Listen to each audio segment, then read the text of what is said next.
Hello, everyone. Welcome to PMC Beyond, the online extension to the teaching ministries of Plymouth Meeting Church. I hope you are all just super well, that you're doing great on this fine September Sunday morning. Thank you so much for listening in to today's message. Let's get to it. Today's message is entitled, "What Do You Want Me to Do for You?" Ultimately, it is about asking prayers, asking prayers. But first, we're going to tell a story. We're going to get into a story. The Bible is a story. It's a story filled with a ton of little stories, and these stories are intended to shape us as a community of faith. And so our story today is from Mark chapter 10, and we get started with verse 46. They came to Jericho. Okay, this is a Jesus on the road story. He's making his way to Jerusalem. This story takes place right before Palm Sunday. And so from Galilee up north all the way down to Jerusalem, Jericho, by the time you reach Jericho, Jericho to Jerusalem, this is the final stage of the journey. They came to Jericho, and as he was leaving Jericho with his disciples and a large crowd, Bartimaeus, the son of Timaeus, a blind beggar, he was sitting by the road. So lots of people are on the move. Jesus is on the move. They're headed to the city of David. They're headed to Jerusalem to celebrate Passover. And we're introduced to this guy named Bartimaeus. Okay, and so what's interesting is that the people that Jesus runs into in Mark's gospel account, especially the ones where he does miracles and things like that, they're typically not named. But we actually get to know his name. His name is Bartimaeus, and we'll come back to that name in a little bit. But as it says in the passage here, Bartimaeus is blind. He can't physically see. He's also a beggar. He's a down and outer. He's just sitting on the road. He's asking for money. Now, being blind doesn't automatically mean that you have to, be destitute and become a beggar. No, um, being a beggar probably just means that you lost your safety net. Okay, you fell out of bounds. Bartimaeus probably just doesn't have family to take care of him. So now he's forced, as far as we can imagine, to beg. And he most likely will not beg in the lonely places of the city. He's going to plop himself down in public areas. And so he's alongside of the road, a highway, and he is begging. Verse 47 picks up. He says, when he heard that it was Jesus of Nazareth, okay, he began to cry out, Jesus, Son of David, have mercy on me. Many warned him to keep quiet, but he was crying out all the more, have mercy on me, Son of David. So here we have this beggar. He's asking for help, asking for something, money. He's calling out for Jesus. Like what is he to do? Like beggars got to beg, right? But this crowd was shushing him. Hey, quiet yourself. And so maybe it's this whole son of David thing. Because certainly Bartimaeus wasn't the only beggar that day, but he's the one calling out for the son of David. What does son of David mean? That's a messianic title, right? So let's just do a little quick Bible history here. A long time ago, Israel, they had no human king. God was their king, but they wanted to be like the other nations, and so they wanted a human king. So God's like, it's not the best idea, but God says, okay, you're going to get a king. God gives them Saul. And so just like learning how to drive stick shift, the the the experiment of Israel having a king, it stuttered and it stopped and it jerked around a little bit. Eventually it came to a halt. Okay, but don't you worry, God anointed a young shepherd named David to be the next king. So God eventually gives this promise to David that he's going to build David a house, as in like a dynasty for David. And so this expression, this title, it refers to David's sons, like his actual sons, like David's son Solomon. A son of David can refer to the kings of Judah, like the royal line, but then also son of David, it carries this messianic element to it. It refers to the Messiah, Israel's hero and savior, because God promised that the Messiah would come from the line of David. Now, if we take a look at David and trace his sons, David's royal line ran for about 415 years. And after 22 kings, Jeremiah 52 tells us what happened with king number 22. The Babylonian king slaughtered King Zedekiah's sons right in front of him. He was blinded, and then he was put in bronze chains. Okay. And so the last son of David would live out his days in Babylonian custody. Okay. And so for about 600 some years, it's like, yeah, the line's broken, right? 600 years later or so, we're in the Roman Empire now, and Caesar's the king of the land. And on the outside of Jericho, on the outskirts of Jericho, on your way out of the city, we find this blind man named Bartimaeus, and he's calling out for the son of David. Okay, this is a religious expression. This is a political expression. This is a messianic expression. Son of David is provocative. It's potentially dangerous. This is probably why they're telling him to be quiet. Now, blind Bartimaeus, he is the first person in Mark's gospel account to use this title for Jesus. Before we move on, let's talk about this name, Bartimaeus. Jesus has been healing all kinds of people in the gospel accounts, but we don't typically know their name. We get to know Bartimaeus' name. We're told twice. Bartimaeus, which means son of Timaeus, and then it's like in parentheses, Mark tells us it means son of Timaeus. So we are told twice, Bartimaeus, which means Bartimaeus. We're like told twice this name. And it's interesting that Mark tells us this name twice, and it's probably for emphasis, okay? It's probably to just get the point across. This is the son of Timaeus. This is Bartimaeus. This is Bartimaeus, okay? Emphasizing it. The Aramaic name is Tamai, which means highly prized, highly esteemed. He is the son of this highly prized one, just what the name means. Now, as I was prepping for this sermon, I found out that there could be this contrast or a comparison to something that existed in Greek literature.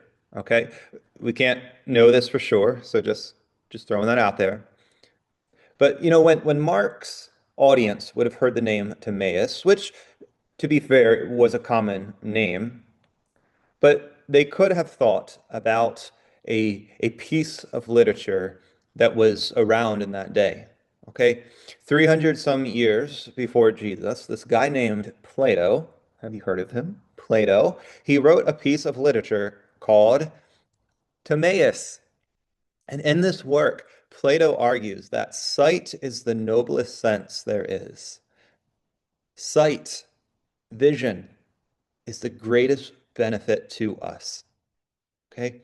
Why? Because with our eyes, we get to see the world. With our eyes, according to Timaeus, who is actually Plato in this, what they would call a dialogue, okay? Plato is saying, hey, because we can see the stars, we can do math and we can keep track of time. And because we can do math and we have a concept of time, we can inquire about the nature of the universe. We can do philosophy. We can seek meaning. We can continue to think about reality and seek wisdom. And it's all because we're able to see it. And so for Plato to know and understand the world, it all begins with sight. Now, in contrast, in Mark chapter 10 here, in Mark chapter 10, our guy, the son of Timaeus, he can't physically see. Let's keep that in mind, but now let's move on in verse 46. Jesus stopped and said, "Call him." So they called the blind man and said, "Have courage, get up. He's calling for you." He threw off his coat. He jumped up and came to Jesus. When Jesus answered him, "What do you want me to do for you?" "Rabboni," the blind man said to him, "I want to see." Jesus said to him, "Go, your faith has saved you." Immediately he could see, and he began to follow Jesus on the road. Hmm. As we think about this story, Bible stories shape our faith. Maybe the story is telling us that, you know what? Physical sight isn't everything. Jesus says to Bartimaeus, "It is your faith, your loyalty, your belief, your conviction, your confident trust in who I am. This is what saves you. This is what heals you. Even though you can't see me, son of Timaeus, you have a faith vision." Bartimaeus' faith in Jesus is where his salvation and where his healing comes from. Salvation, healing, there's numerous words that we could use here, okay? He was delivered, he was saved, he was restored, healed, rescued, preserved, he's made whole. Go, your faith has saved you, healed you, delivered you, made you whole. Classical Greek philosophy may help us explore and ponder the universe and life. And there's other philosophies out there, and there's other isms out there. There's different movements, there's cults, there's other religions and wisdom traditions, and there's brands, and there's things, nowadays what they would call identity politics, and on and on and on. There's a lot of stuff out there to truly know the world, to truly know and truly see the world as Jesus knows the world. It doesn't begin with physical sight and then building some philosophical program off of that. No, the big claim for today is that to see and know the world as Jesus knows the world. It begins with Jesus. Faith in Jesus. Faith in Jesus will help us do philosophy. Faith in Jesus will help us do science. But as one pastor says, Jesus is the one who enables us to see the world as it ought to be perceived. This is where we say, yeah, if we're not close to Jesus, if we don't abide, if we don't remain in Jesus, we're going to have a hard time seeing the world as Jesus sees it. And one of the ways that we can see the world, one of the ways that we can see the world with Jesus glasses on is through what we're calling today faithful asking prayers. Bartimaeus is healed because he believes. He believes, and that is why he asks. There's this blind beggar standing before Jesus. We can deduce, we don't need to waste too many brain cells. We can figure out what this man needs. If Jesus is this miracle worker, and that people claim him to be, obviously restoring sight to this man, that's going to be a pretty big help. But Jesus still asks the question. Did you notice this, friends? Jesus, he is still going to ask the question, what do you want me to do for you? What do you want me to do for you? You see, when we come to Jesus in prayer, we come to him in faith. Jesus wants us to speak it out. He wants to he wants us to speak out our requests. Okay? Just like Bartimaeus, Jesus wants us to articulate it. He's saying like, hey, use your words. I want to hear you say it. Why? Why does Jesus like act like this? Why can't Jesus just take care of Bartimaeus' needs? Why can't Jesus just take care of us? Isn't God big enough to just take care of things? Why do we need to ask? Well, asking is relational. Jesus is big and powerful and beyond our imagination and knowledge. And yes, he does do things without us asking. But he's not in upstairs Jesus and we're down here. Okay. He's not just this upstairs Jesus doing big Jesus-y things up there and we're just down here doing little human stuff. Does our theology and our faith life and our prayer life, do we want that to be sterile and just simply transactional? Or do we want this to be relational? Jesus wants faithful relationship. Asking for things is also humbling. It puts us in a vulnerable spot. We are aware that we are susceptible to attacks, that we don't have it all together, that we have needs and we have desires that aren't met or fully met. We have yearnings, we have longings. And it's humbling that we identify that, yes, I am not full yet. There are parts of me that aren't completely put together. I have needs. I have needs. I'm vulnerable. Asking is it's a vulnerable spot. It's humbling. It's relational. It's humbling. It's also intentional. It takes intentionality. Bartimaeus was intentional. He kept crying out to Jesus, Son of David, have mercy. Son of David, have mercy. Son of David, have mercy on me. He was persistent. And we all have blind spots. And we're aware that we have blind spots, and sometimes it's hard to talk about those blind spots because we don't see them.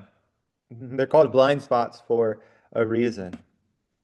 We all have areas in our heart, our soul, our mind where we are spiritually impoverished, but in relationship, in humility, with intentionality. We can talk to God. We can ask God, Jesus, through the Holy Spirit. We can ask our God for things. We can just talk to God about all kinds of stuff throughout our day.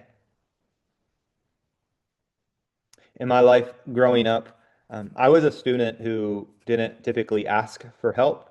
If I didn't know how to do something, if I was struggling with something, I kind of just was like, well, good luck, Cam, good luck.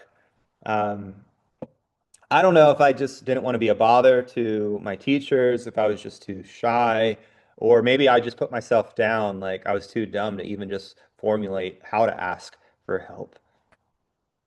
But there was a moment in college when that kind of started to loosen up a little bit.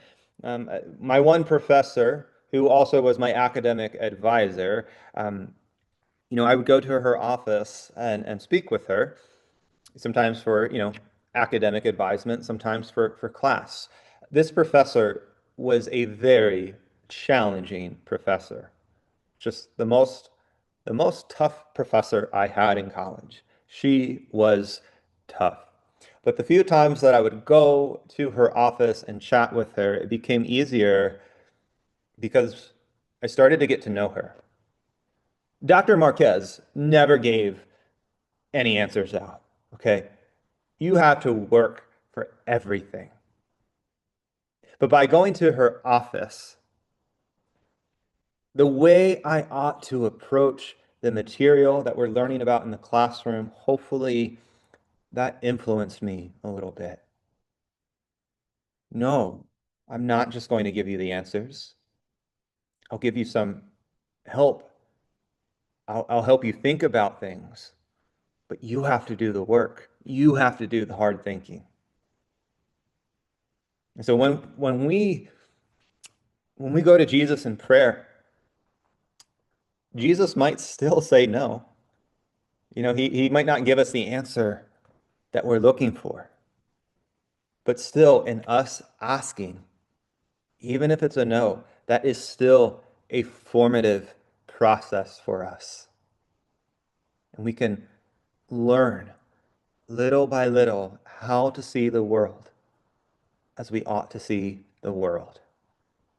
And again, it comes through faith in Jesus. So how do we do asking prayers? Well, simply, you can ask God for everything. Okay? Ask God for big things. Please ask God for little things too. God wants us to use our words. Okay, don't write off small things as too small. Most of life is small stuff. Small little decisions, doing little things throughout the day, right? Most of life is small stuff. Talk to God about it throughout the day. And sometimes when we ask for things, God will give a hard no. That's what good parents do. They don't say yes to everything that their kid wants. Sometimes God, our Father, will give us a hard no. Sometimes it is a not yet. And sometimes I just wonder if it's like, the answer is there, but God's just waiting for us to use our words to articulate and ask clearly for it. He's not trying to be a punk, but he wants to hear from his kids. And so we talk to God, we ask God for things. And just like in a human relationship, yeah, like when we receive stuff, we say thank you. We give gratitude prayers to God. And so maybe what we ask God for things and we say thank you to God for things all throughout the day. And I think this process will lead us further and further into relationship with God. It's going to draw us close, and we'll stay close to God. We get we get brought closer to God. And you know what? Maybe you'll just start to see like, oh, like I'm really just doing life with God. And that's how Dallas Willard talked about it. Prayer is talking to God about what we're doing together. Plus, as we continue to think and pray and work our way through this idea of being a missional, mobilizing, disciple-making church who multiplies, as we think about multiplication as a mindset and culture here at Plymouth Meeting Church, we can attack things in prayer. We can ask, ask, ask. We can ask in faith. Dear Jesus, I ask that you multiply this. I ask that you would bless this, that you would breathe life into this. And so, yes, we do want to see Jesus clearly. We want to see the world through the lens of Jesus. We want to go to Jesus in faith. We want to walk in Jesus. We want to walk in our healing. We want to follow Jesus on this road. And so I just close with a challenge. Are you willing to chase Jesus down, so to speak? Are you willing to cry out to Jesus for what you want, for what you need? What do you want Jesus to do for you?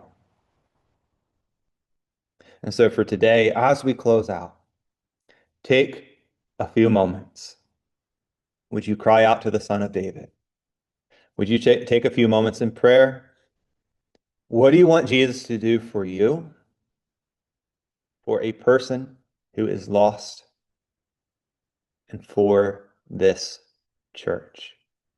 Take a few moments, talk, and ask Jesus what you want him to do for you, for a person who's lost, and for Plymouth Meeting Church. I love you. God bless. I'll see you next week as we talk about listening prayers.